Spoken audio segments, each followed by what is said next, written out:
Bret "Sergeant" Hart is a Canadian writer, actor and retired professional wrestler. A member of the Hart wrestling family and a second-generation wrestler, he has an amateur wrestling background, wrestling at Ernest Manning High School and Mount Royal College.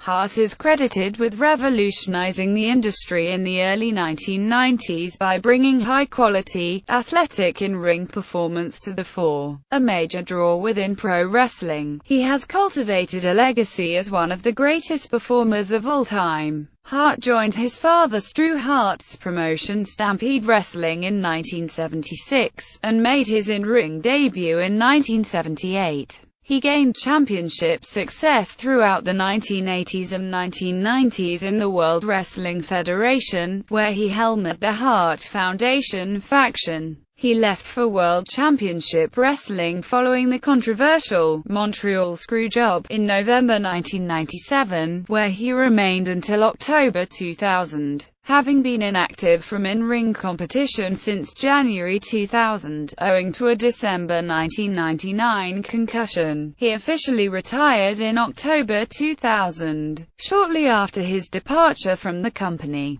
He returned to sporadic in-ring competition in 2004 and 2006, and in 2010 with WWE, where he won his final championship, headlined that year's SummerSlam event, and served as the general manager of Raw. Throughout his career, Hart headlined WrestleManias IX, X, and 12, and participated in the main event of the 1997 and 1999 editions of WCW Starrcade, as a special enforcer in the former. Hart has held championships in 5 decades from the 1970s to the 2010s, with a total of 32 held throughout his career, and 17 held between the WWF, WWE and WCW. He is a 7-time world champion, having held the WWF Championship 5 times and the WCW World Heavyweight Championship twice. He spent more time as WWF World Heavyweight Champion than any other wrestler during the 1990s, with a total of 654 days as champion, and was the first WCW World Heavyweight Champion born outside the United States. He is also a 5-time WCW, WWE United States Champion, a 2-time WWF Intercontinental Champion, and a 3-time World Tag Team Champion, thus making him the 2nd WWF Triple Crown Champion and 5th WCW Triple Crown Champion. He was the first man to win both the WWF and WCW Triple Crown Championships.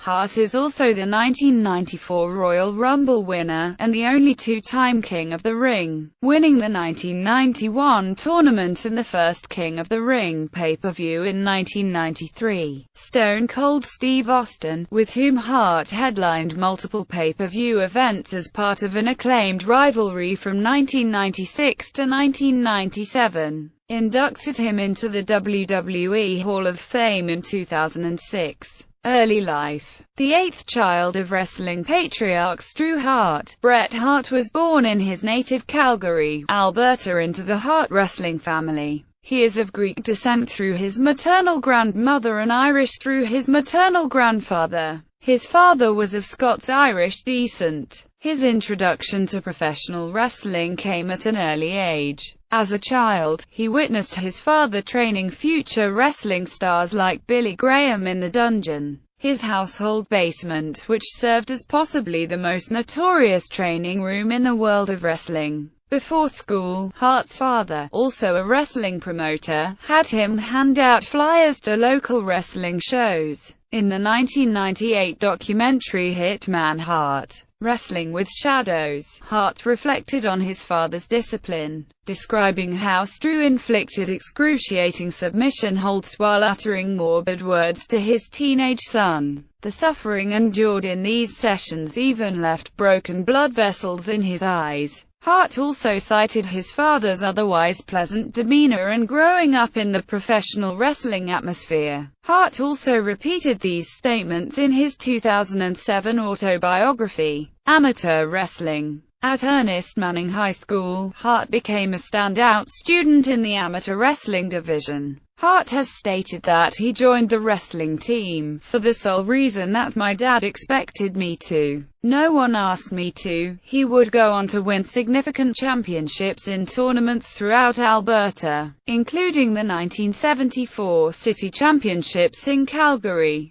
He would score a victory over competitor Bob Eklund, who would go on to become a Canadian inter-university sport national champion, winning Outstanding Wrestler of the Year 1981 en route to the championship. Hart describes the moment where he displayed the medal to his father, Stu, as a powerful moment, and that the relationship with his father took a different direction from that point on. To this day, Hart considers his Scholastic medal as one of his most prized possessions. The fact is, even after winning all the big pro wrestling championships in both organizations, including 7 world heavyweight titles that took me around the world, I still hold in high regard the City Championship medal I won back in '74. It did so much to bolster my confidence and self-esteem that it proved to be one of the biggest turning points in my entire life. After reading the Calgary Sun column by Hart, Canadian Olympic amateur wrestling gold medalist Daniel Igley told Hart that it means a lot to him to know how much that medal means to Hart.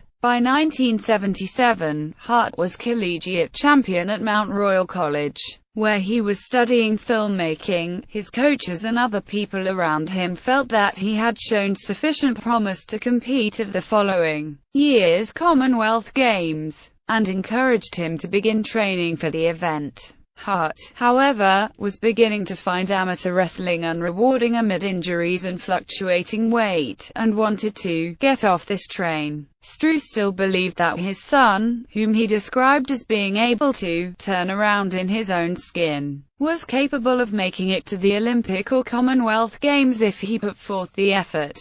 Hart felt that the only way to give up amateur wrestling without disappointing his father was to become a professional wrestler. His college grades became poorer as his interest in filmmaking waned. He dedicated himself to professional wrestling, and began training with his father's Stampede Wrestling promotion. Hart has spoken of how helpful his amateur background was in his professional wrestling career, and also of what a positive effect amateur wrestling has on junior high school and high school-aged boys in terms of building self-confidence.